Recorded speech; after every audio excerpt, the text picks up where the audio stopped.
SIR এর নিশ্চয়ই প্রয়োজন রয়েছে, কিন্তু এতদিন পর ভোটের মুখে কেন? গত কয়েক বছর ধরে তাহলে কি হচ্ছিল? ঘণ্টাখানেক সঙ্গে সুমন অনুষ্ঠানে এসে প্রশ্ন তুললেন শিল্পী সমীর আইচ। আজকে এসআইআর নিশ্চয়ই হওয়ার প্রয়োজন আছে। কেন? আমাদের প্রত্যেকেই চাই যে একটা মানুষ বা একটা দেশ, সেখানে তার একটা হিসেব থাকুক, তার একটা সেন্সাস থাকবে এবং যারা ভোট দেবেন তারা প্রকৃত ভোটার হোক। এটা আমরা সব প্রত্যেকেই চাই, কেউ এটার বিরোধিতা করবে না। হ্যাঁ, রাজনৈতিক দলগুলো বিরোধিতা কেউ কেউ করছেন, সেটা তাদের স্বার্থে, আমি সেটা ওনারা করতেই পারেন, ওনাদের ব্যাপার। কিন্তু আমি এটার অতি বিপক্ষে যে ইলেকশন কমিশন এত বছর কি ঘুমিয়েছিলেন? এত বছর ঘুমিয়েছিলেন?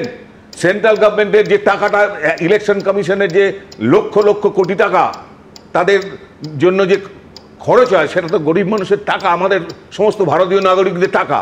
কেন আমাদের কাছে আজ থেকে 1 বছর আগে থেকে অন্তত বা 2 বছর আগে থেকে পরিষ্কার করা হলো না যে হোয়াট ইজ এসআইআর?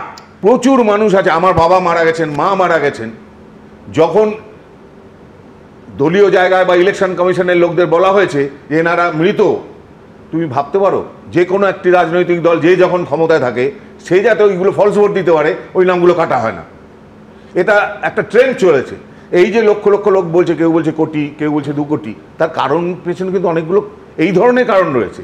আমার কথা হলো, ইলেকশন কমিশন কেন সাধারণ মানুষকে মাথায় রেখে এটা সহজ করবেন না? কেন ইলেকশনের ঠিক 2 মাস আগে বা 4 মাস আগে এটা করা হবে?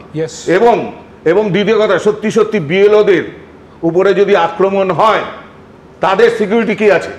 কেন ভয় পাচ্ছে? কেন ভাবছে? কেন? তার আগে আমাদের মাননীয় মুখ্যমন্ত্রী বলেই দিয়েছেন যে আপনারা মনে রাখবেন, আপনারা কিন্তু আমাদের কাছে চাকরি করছেন, ইলেকশন হয়ে গেলে আবার আমাদের কাছে চাকরি করতে হবে। এটা একটা থ্রেট। ইলেকশন কমিশনের সেই মুহূর্তেই একটা অ্যাকশন নেওয়া উচিত ছিল। এসআইআর নিয়ে সংঘাতের আবহেই দিল্লি থেকে আজ ফের রাজ্যে আসছে নির্বাচন কমিশনের বিশেষ টিম। রাজ্যের দায়িত্বপ্রাপ্ত ডেপুটি নির্বাচন কমিশনার জ্ঞানেশ ভারতী সহ 3 জনের প্রতিনিধি দল আজ আসছে। রুমা পাল আমাদের প্রতিনিধি রয়েছেন আমাদের সঙ্গে টেলিফোন লাইনে। রুমা, আজকে 3 জনের যে প্রতিনিধি দল আসছে, মূলত উত্তরবঙ্গে তাদের যাওয়ার কথা রয়েছে। কোন কোন জেলায় বৈঠক করবেন তারা? দেখো, জানিয়ে রাখি যে এই রাজ্যের দায়িত্বপ্রাপ্ত senior deputy election commissioner Gyanesh Bharti সহ আরো 2 জন আসছেন এবং অবশ্যই তারা আজকেই উত্তরবঙ্গ যাবেন এবং সেক্ষেত্রে 5 থেকে 8 তাদের সফরসূচি। এবং এবার হচ্ছে তোমার কোচবিহার, আলিপুরদুয়ার এবং জলপাইগুড়ি, এই 3টি জায়গায় 3টি অঞ্চলের সমস্ত তারা খতিয়ে দেখবেন, কারণ এসআইআর প্রক্রিয়া শুরু হয়ে গিয়েছে এবং সেক্ষেত্রে অবশ্যই উত্তরবঙ্গটা তারা বেছে নিয়েছেন। এর আগের বার যখন তারা এসেছিলেন তখন তারা এখানে কলকাতায়, রাজারহাট এবং অবশ্যই কোলাঘাটে গিয়েছিলেন, 3টে জেলার সঙ্গে কথা বলেছিলেন, সেটা এসআইআর পর্ব শুরু হওয়ার আগে।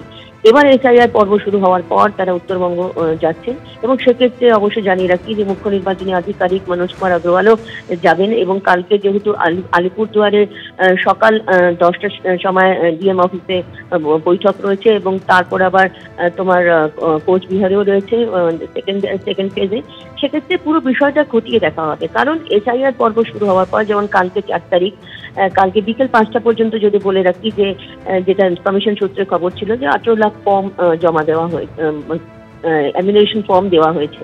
এটা অনেকটা আরো সংখ্যা আরো বাড়বে। এবং ওখানে কিভাবে কাজ করছে, উত্তরবঙ্গে কিভাবে কাজ করছে, জানিয়ে রাখি যে যেহেতু একদম জলপাইগুড়ি এবং দার্জিলিং এর কথা যদি ধরি, সেখানে কিন্তু একটু পরবর্তীতে ম্যাপিং এর কাজ শুরু হয়েছিল, কারণ ওখানে বন্যা সমস্ত উত্তরবঙ্গে যে প্রভাবিত হয়েছিল, তার ফলে কিন্তু সেখানে ক্যাম্প করা হয়েছিল এবং দেখা হয়েছিল যে কারোর কোনো ডকুমেন্টস, কারোর কোনো কিছু অসুবিধা হয়েছে কিনা। সেক্ষেত্রে পরবর্তীতে খবর আসে কমিশনে যে না, ডকুমেন্টসের ক্ষেত্রে কারোর কোনো অসুবিধা নেই, প্রত্যেকের কাছেই রয়েছে এবং সেক্ষেত্রে কোনো পরবর্তীতে যে এসআইআর প্রক্রিয়া হলে কোনো অসুবিধা হবে না। সেক্ষেত্রে কিন্তু উত্তরবঙ্গটা তারা পুরো খতিয়ে দেখবেন। এটাও ঠিক যে নির্বাচন কমিশন কিন্তু মনিটরিং, আমি জানিয়ে রাখি যে মনিটরিং একদম কন্ট্রোল রুম খোলা হয়েছে। কালকেই কিন্তু নির্বাচন কমিশন জানিয়ে দিয়েছে যে তারা কিন্তু কন্ট্রোল রুম খুলছে, অর্থাৎ তাদের ওখান থেকে কিন্তু ফিল্ড অফিসাররা থাকবেন। তারা যদি মনে করেন যে কোনো রাজ্যের যে কোনো জায়গায় যদি কোনো ডিও বা কারোর সাথে কথা বলার বা ইভেন তোমার বিএলওর সাথে যদি কথা বলার ক্ষেত্রে যদি মনে করেন, তারা কিন্তু কথা বলবেন। অর্থাৎ নির্বাচন কমিশন একদম খুব ফুল ফ্রেজে তারা কিন্তু এই সমস্ত জায়গায় যে এসআইআর প্রক্রিয়া শুরু হয়ে গিয়েছে 12টি রাজ্যে, সেক্ষেত্রে কিন্তু তারা সেইভাবে কিন্তু মনিটরিং করছে। যেহেতু দ্বিতীয় দিন এসআই এনুমিনেশন ফর্ম জমা দেওয়ার, সেক্ষেত্রে আজকে কতটা ফর্ম দেওয়া শুরু হয়, কারণ কালকে প্রথম দিন ছিল বলে একেবারে সবটা খতিয়ে দেখতেই আজকে মূলত উত্তরবঙ্গে আসছেন এই প্রতিনিধিরা। ধন্যবাদ রুমা।